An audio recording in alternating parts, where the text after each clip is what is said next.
안녕하세요. 김승현 안PD의 스포일러 김승현입니다. 클릭해주셔서 감사합니다. 바로 어제 쌍용차 회생계획안 이슈가 떠서 오늘은 이걸 빠르고 간단하게 짚어보려고 합니다. 쌍용차가 드디어 회생계획안을 제출했다고 하죠. 이 회생계획안을 제출하기까지의 과정과 앞으로 신경 써야 할 것들까지 순서대로 나오니까요. 편하게 들어주시면 감사드리겠습니다.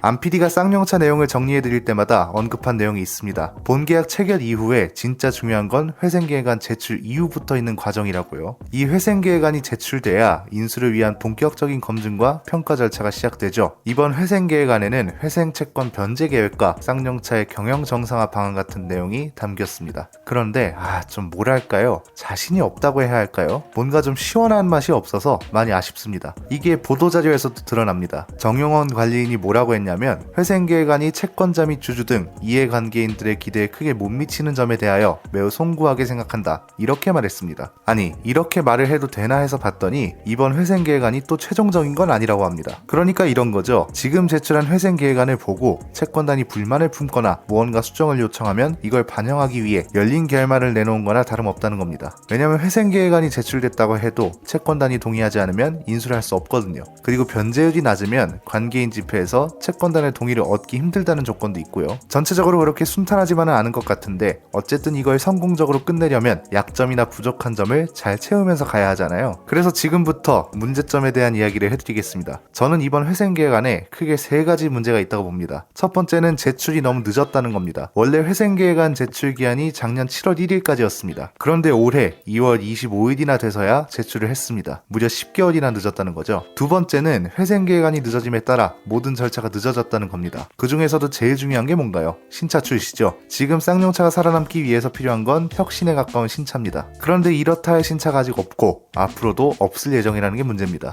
일단 완전 새로운 신차의 가능성은 이미 열렸습니다. 에디슨 모터스의 자신감은 일단 뒤로 하고요. 좀 더 현실적으로 접근하면 쌍용차가 비아디랑 손을 잡았잖아요. 이번 보도자료에서도 정용원 관리인이 뭐라고 했냐면 비아디와의 협력을 기반으로 한 친환경차 개발에 차질 없는 추진으로 헛되이 하지 않을 것이다. 이렇게 말했거든요. 비아디와의 협력이 중요한 이유는 뭔가요? 중국 기업이기 때문에 걱정되는 부분이 없진 않지만 일단 쌍용차한테 지금 가장 필요한 게 뭔가요? 현대차만큼의 스펙을 갖추고 디자인도 좋고 동시에 가격은 저렴한 전기차잖아요. 그런데 지금 쌍용차 상황이 어떤가요? 신차를 개발할 수 있는 여력은커녕 개발 구상조차도 힘듭니다. 만약 구상을 했다 쳐도 개발할 수 있는 돈이 있어야 하는데 없잖아요. 그런데 비아디랑 협력하게 되면 비용도 그렇고 공장과 기술력까지 있으니까 신차 개발을 추진하는 데에 더 수월할 겁니다. 이렇게 되면 신차 대응도 빨라지고 미래에 대한 걱정도 덜하겠죠. 그런데 지금 회생계획안 제출이 10개월이나 밀렸고 아직 본격적인 절차는 사실상 시작도 안 됐습니다. 그동안 다른 브랜드들은 가만히 있겠냐 이거죠. 아이오닉 6가 올해 3분기쯤 나올 거잖아요. 사실 쌍용차도 진작에 개발을 해서 비슷한 시기에 제대로 된 전기차 하나가 나왔어야 한다고 보거든요. 쌍용차의 정체성을 살려서 SUV 전기차로요. 그런데 지금은 이렇다 할 전기차 개발 소식도 없고 오히려 시기를 놓친 게 걱정을 끼치고 있습니다. 그러면 결국 세 번째는 뭔가요? 주력 모델을 빠르게 전동화하는 방법밖에 없죠. 차선책 중 하나인데 지금 쌍용차의 주력 모델은 렉스턴 스포츠랑 티볼리입니다. 안PD도 그렇고 저도 그렇고 그 중에서도 렉스턴 스포츠를 전기차로 전환시켜야 한다고 말하는 이유는 간단합니다. 일단 전기 픽업 트럭이 계속해서 성공 사례로 남고 있다는 게 중요하죠. 포드의 F150 라이트닝도 그렇고 쉐보레의 실버라도 EV도 사전 계약 기록을 세우고 있습니다. 당연히 시장의 전체적인 반응도 좋고 스펙도 한 단계 발전한 수준으로 나와줘서 평가도 좋습니다. 그리고 쌍용차가 가져갈 영업이익까지 생각하면 렉스턴 스포츠가 가장 좋을 수밖에 없습니다. 판매량이 가장 많은 것도 그렇고요. 티볼리랑 가격대 자체가 다르잖아요. 티볼리는 소형차고 렉스턴 스포츠는 대형급입니다. 팔았을 때 어떤 게 더 많이 남을까요? 이걸 내피셜이라 그러는 사람이 있던데 죄송하지만 제가 직접 인터뷰를 했습니다. 쌍용차가 티볼리 페이스리프트 시승 행사를 할 때 쌍용차 관계자한테 이걸 직접 물어봤었습니다. 이때 제가 뭐라고 물어봤냐면 이때까지만 해도 티볼리가 진짜 잘 나갈 때거든요. 그래서 회사 상황이 좀 나아졌는지 물어봤는데 쌍용차 관계자한테 돌아온 대답은 전혀 그렇지 않았습니다. 사실 티볼리가 잘 팔리는 건 너무 감사하고 좋은 일인데 남는 게 없습니다. 렉스턴 같은 큰 차가 많이 팔리는 게 회사 입장에선 좋은데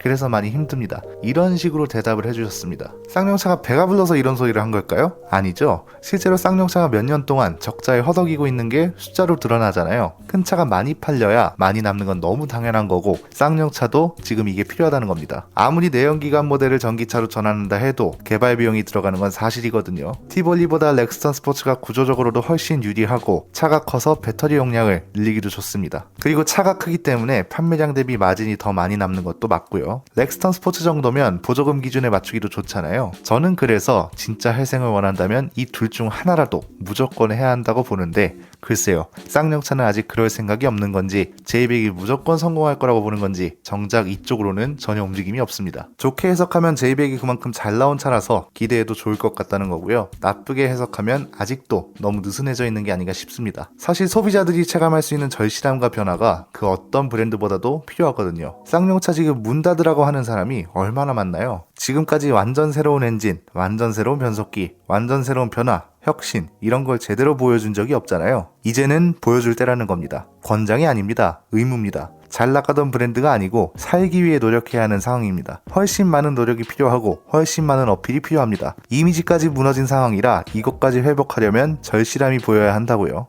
회생계획안 제출이 늦은 만큼 진짜 정신 차리고 나가지 않으면 기회는 다시 돌아오지 않습니다.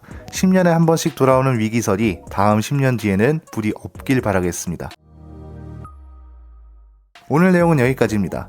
그리고 우리 안PD가 드디어 복귀할 예정입니다. 오늘 영상에 이런 멘트를 하나 써달라고 하더라고요. 말만 빠르게 하는 게 아니라 이런 자동차 업계 중요한 이슈도 가장 빠르게 스포일러 해드릴 예정이니까 구독과 좋아요 알림 설정을 통해 가장 빠르게 받아보셨으면 좋겠습니다. 안PD의 자동차 백과 쌍용차의 회생계획안 편이었습니다. 감사합니다.